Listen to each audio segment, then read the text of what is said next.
मनु महाराज के दो पुत्र थे, प्रियव्रत और उत्तानपाद। उत्तानपाद की दो पत्नियां थीं, सुरुचि और सुनीति। उत्तानपाद सुरुचि से अधिक प्रेम करते थे, सुनीति से थोड़ा कम करते थे। सुनीति के बेटे का नाम ध्रुव और सुरुचि के बेटे का नाम उत्तम था। ध्रुव जी का अपमान एक बार उत्तानपाद सिंहासन पर बैठे हुए थे। ध्रुव भी खेलते हुए राजमहल में पहुंच गए। उस समय उनकी अवस्था 5 वर्ष की थी। उत्तम राजा उत्तानपाद की गोदी में बैठा हुआ था।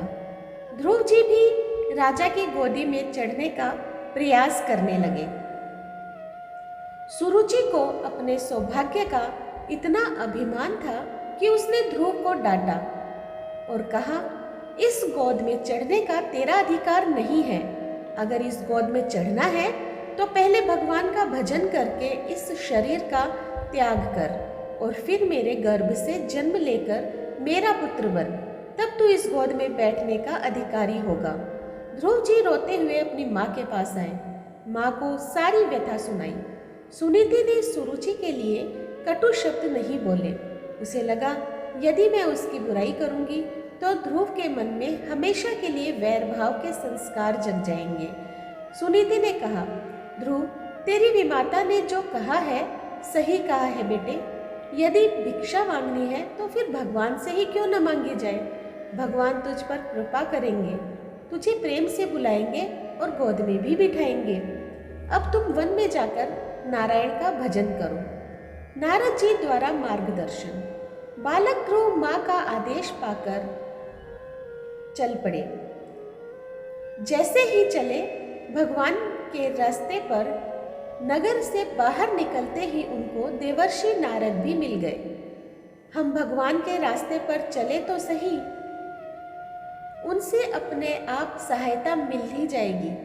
नारद जी ने ध्रुव के सिर पर हाथ रखा, आशीर्वाद दिया और पूछा, बेटा कहाँ जा रहे हो? ध्रुव ने सारी बात बताई। नारद जी थोड़ा परीक्षण करना चाहते थे।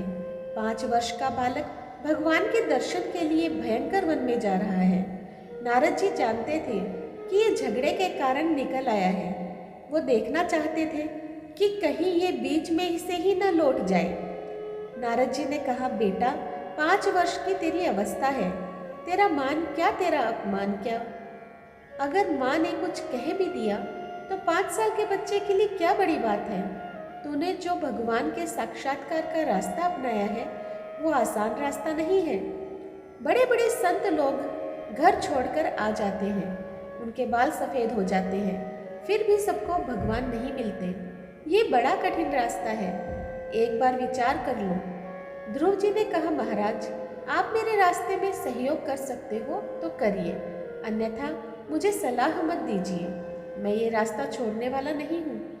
नारद जी बहुत खुश हुए और ध्रुव जी को तुरंत अपना शिष्य बना लिया। ध्रुव जी ने दीक्षा नहीं मांगी, नारद जी ने स्वयं दीक्षा दी। ये भगवान की ही कृपा है।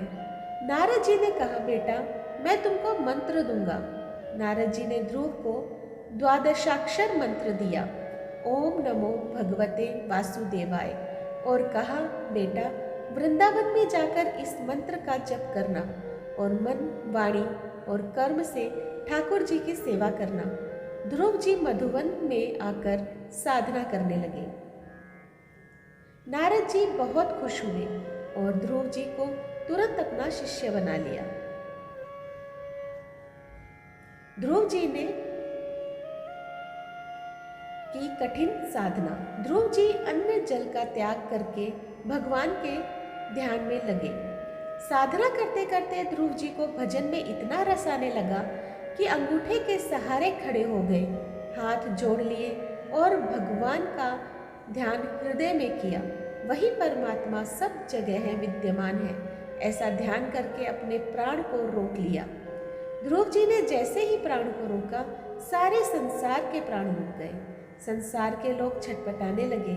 देवता दौड़े दौड़े भगवान के पास गए, प्रभु ये क्या हो रहा है। भगवान मुस्कुराए और बोले, मेरा एक छोटा सा भक्त है जो प्राणायाम करके मेरा ध्यान कर रहा है। घबराओ मत, मैं उसको दर्शन देने जा रहा हूँ। ध्रुव जी को भगवत दर्शन। भगवान गरुड़ जी पर बैठकर ध्रुव जी के पास पहुँचे तो ध्रुव जी हाथ जोड़कर खड़े थे। आंखें बंद थी, शरीर रोमांचित था, पुलकित था, गदगद था। ध्रुव जी को अंदर ठाकुर जी का दर्शन हो रहा है, बाहर भगवान ध्रुव जी का दर्शन कर रहे हैं। ध्रुव जी आंखें खोल नहीं रहे। भगवान ने लीला की, अंदर का दर्शन छिपा दिया। ध्रुव जी ने छटपटा कर आंखें खोली तो देखा ठाकुर जी सामने विद्यमान हैं। ध्रुव जी भगवान की स्तुति करना चाहते हैं पर नहीं कर पा रहे हैं। भगवान ने उनके कपोल पर शंख का स्पर्श कर दिया। अब तो ध्रुव जी के मुख में सरस्वती प्रकट हो गई। वे स्तुति करते हैं, हे प्रभु, इन 6 महीनों में मुझे इतना आनंद मिला है कि अब मुझे राज्य की कोई इच्छा ही नहीं है। राज्य की इच्छा मुझे कीचड़ के समान लग रही है। मेरी इस गंदगी को छुड़ाकर अपने चरणों में स्थान दीजिए। प्रभु, भगवान ने कहा, बेटा ध्रुव, मेरे चरणों में तो तुझे स्थान मिलेगा ही, पर अभी तुम राजा बनकर राज्य का सुख भोगो। मुझे दिखाना है कि जो मेरे रास्ते पर चलता है उसे मैं सांसारिक सुख भी देता हूँ, पारलौकिक सुख भी देता हूँ। अंत में मैं तुम्हें अटल पदवी दूंगा। ध्रुव जी का भगवत धाम में गमन। इसके बाद ध्रुव राजा बनकर प्रजा का पालन करने लगे।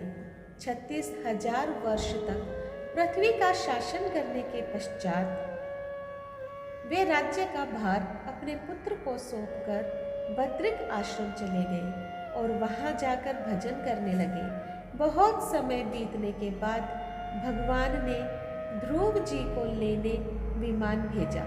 ध्रुव जी को अपनी माँ की याद आई।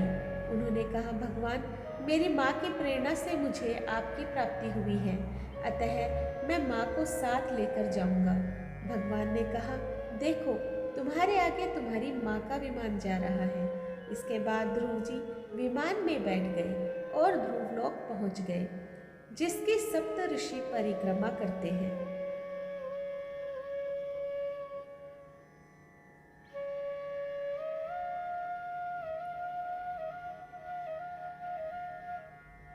तो दोस्तों, आज मैंने आप लोगों के समक्ष ध्रुव की कहानी प्रस्तुत की है। आपको कैसी लगी मुझे कमेंट बॉक्स में ज़रूर बताइएगा।